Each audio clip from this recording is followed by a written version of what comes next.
Well, it was good to get our first win of the year. I thought, again, the way our team finished at the end, I think was a great sign. The week before, our defense coming up with a goal line stand showed a lot of resiliency. I know it was just early in the game, but then at the end of the game, finding a way to close it out. Interestingly, a year ago against Texas State, we had them in a 3rd and 20 late in the game, and they converted that almost in the exact same spot. And this year, we ended up making a play to finish the game. I think said a lot about our players. We didn't have a game without flaws and mistakes, so we're looking to correct those. And just like the week before, not dwell on it, win or lose, but move on to a very good Alabama team. This week is the model of consistency.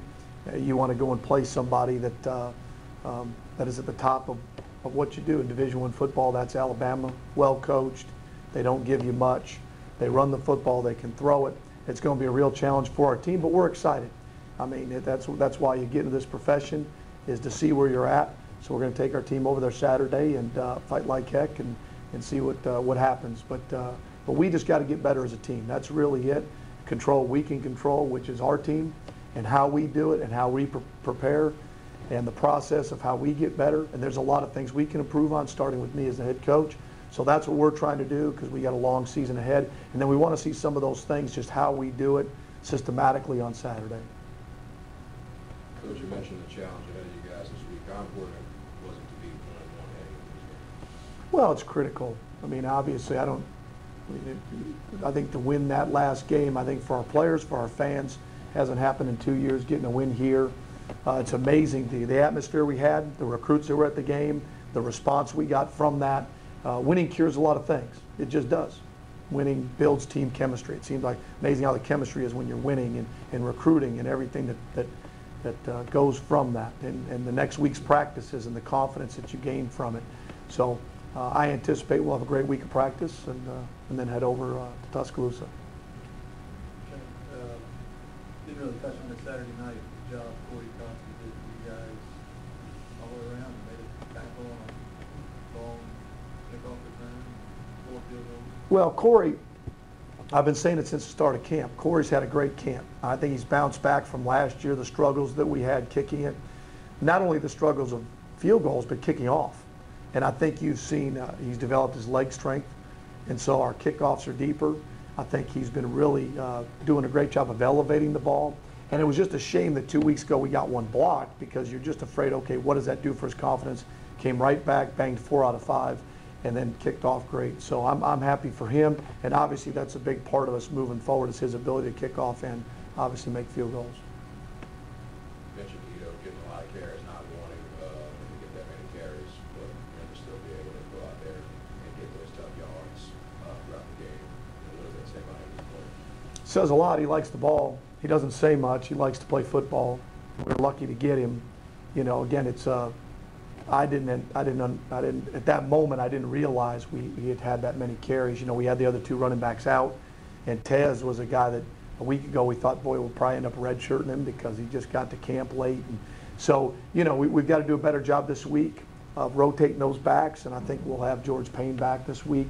So I think we'll have at least 3 backs we feel comfortable with being able to give the ball to. But you know, I just think we lost track of that a little bit. That's my fault, but we certainly don't want a guy having to carry the load to that extreme.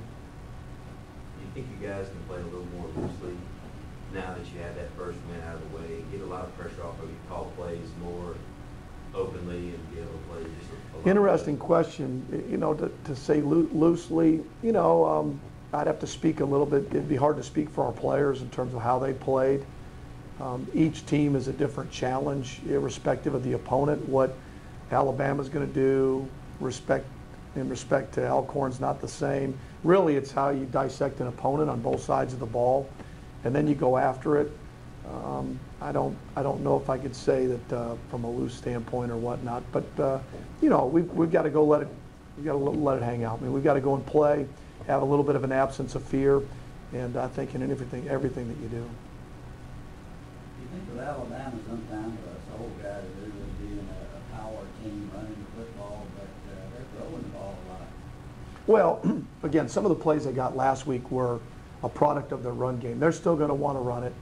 They're going to want to run it, play action, establish the line of scrimmage. That's good football. Always has been, always will be.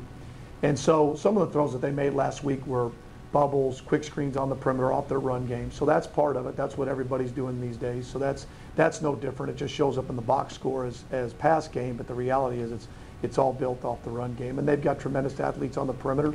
Their guys are doing a good job of blocking for each other, which is a sign of a team playing for each other. They've got great running backs. Their quarterbacks, I think they've done a really good job with both quarterbacks. They're both good players. I think a lot of times you see a program and they can't decide on the quarterback, and that says that they don't have a guy that's talented enough. That's not true. Both these guys are talented enough and warrant being the starter. Either one of them could start and lead them to victory. I think it's a good problem that they have, and I think they've done a great job with it. Do you worry about your team's collective mentality when you guys have a lead? It feels like, I mean, kind of against Texas State, there was a lead right, I think against FIU, and then against Alcorn, kind of letting them back into it, letting these teams back into these games. I don't know that. I do know that, again, we've got to find a way to make plays at those moments, offensively, defensively, and kicking game, and find a way to do that. Some of that may be true. I don't know that. I don't know if that's it, or if we just got to do it better and find a way. Obviously, the last game we found a way. Now, we could have found a way to run the clock out in 4 minutes. Could have done a better job there. Could have done a better job of scoring touchdowns and not kicking field goals. But in the end, we got to stop at the end, and that's what matters. If there is a weak in Alabama's defense, is their secondary? Is that something you guys see on film? Is that something you guys have to take advantage of? No, I don't see it that way. I see, you watch the West Virginia game, they had one guy make a number of plays, and he's a good player. That receiver they've got at West Virginia just made some plays. And so you see that. And then some of the things that Oklahoma did last year were really on run-pass conflicts, and they had some guys make some plays. So I don't see their secondary as a weakness. I don't. I see they've got really good players. They're physical. They're physical when they want to press you. So I don't see it as that. We're going to have to make some plays on the perimeter because they're going to challenge you. That they've always done that. And so we're going to have to make some plays on the perimeter if we expect to stay in the game and give ourselves a chance. You're not going to consistently just line up and run it against them, so you're going to have to be able to make some plays on the perimeter and do a good job of holding on to it.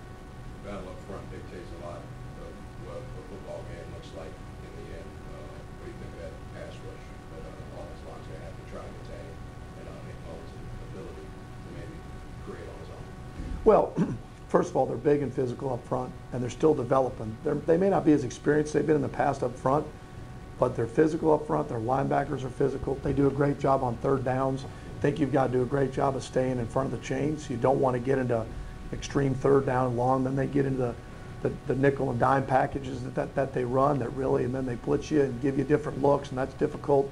So the biggest thing is stay in front of the chains, find a way to get big plays. Our offensive line's going to have a big challenge this week.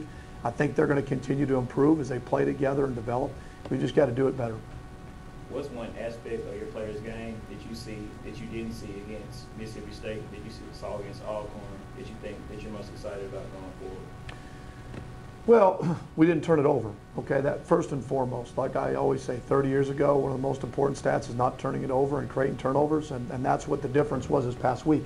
With everything being said of all the mistakes we made, the big plays we gave up at the end of the day, the reason we won is because we didn't turn it over, and we created turnovers. That's a fact. So that's what I like most of all. We got a quarterback that I think tries to take care of the football. Our running backs haven't fumbled it, okay? So at least we haven't lost one. So again, I think that's a positive going forward. Beyond even this week, it's moving forward. How do we take care of the football? The casual observer of this Mississippi State front four really sort of stood out, and then against Alcorn State, maybe secondary stood out on defense for you guys. Was the game against Alcorn, the game Saturday, was the secondary's improvement a product of the front four's ability, or did the secondary improve? I think they improved. I think that you're talking about a different opponent. I think you're talking about a different week. Again, our sample size is still too small to really gauge week to week. Okay, one week to the next week, and sometimes more opportunities are afforded you to make plays. Sometimes, just by the differences in the passing game. So, Kalen Reed has had an interception 3 straight games. And so I think they're continuing to grow. The young corners we're playing are continuing to grow. We just got to do a great job of dialing in. eliminating some of the eye violations and make sure that we don't give up as many big plays. Because again, that's after turnovers, it's explosive plays. And so we're trying to limit that and trying to do a better job offensively of creating those.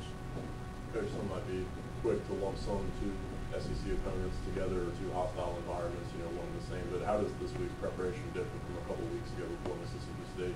Well, the difference is you have all year for that first one. The first one was the whole off season from the last game you're playing Mississippi State and the history of playing them. Now there's a history of playing Alabama, but they're not in state. They're not right up the road. So I think there's a little bit different feel for playing Mississippi State than there is Alabama in terms of just that. Now in terms of quality opponent, no. There's another quality opponent out there that has done a great job, and has a storied tradition. So again, from that part of it, it's going to be challenging based on the way they coach them and the quality of player they've got. That's the challenge this week. A little different just because being the third game as opposed to the first one. Last week you mentioned that it was difficult to convince the players after playing Mississippi State that Alcorn was a good team, and now on the flip side, it's kind of difficult to readjust to playing another SEC opponent in that sense. I think it was definitely more difficult after the whole off season, Mississippi State playing there, not playing our best, and then all the energy and the emotion you pour into playing that game. And then you have to come back and play Alcorn, really good football team. They've done a great job, and convincing them, looking at the film like, okay, they've got good players. This is their Super Bowl. There's a lot of in-state kids there. That's the hardest thing, is getting your guys up week to week. I thought our guys did a pretty good job last week of that. Obviously, we didn't do a good enough job of finishing certain things Saturday, but those are the things we can build on. Luckily, we came out with a win. That's what matters, is you got the win. Now, how do we move on? And I don't think we'll have any problem getting up for Alabama. I promise you we won't. We've got a number of kids from there. We've always recruited over there. This school has always recruited there. We have an awful lot of respect for them. But again, how do we do it better? Irrespective of the opponent, how do we do it better? Scheduling a tough non-conference slate of games, will that benefit you once you enter conference play? Well, I think you always want to challenge yourself to see where you're at. I think again, if we do it better and we learn from it as a program and we realize where we're at and where we've got to go to, then yes. Obviously, if you don't, if you let it get to you and you create more than just one game, that okay, well, this and the sky is falling mentality. Okay, we lose, we're terrible. Okay, we win, we're great. Okay, no, we've got to get to the point where even keeled the next day, win tomorrow, the process of getting better, irrespective of who we're playing, and then move from there. Now that's hard to do because when you play really good people, they have a way of making you feel like, okay, we're not improving. That may not be true. There was a lot of things that were positive about Mississippi State, and it wasn't like everything was positive at Alcorn. It's just analyzing it, how we can do it better, how we can coach it better, how we can play it better.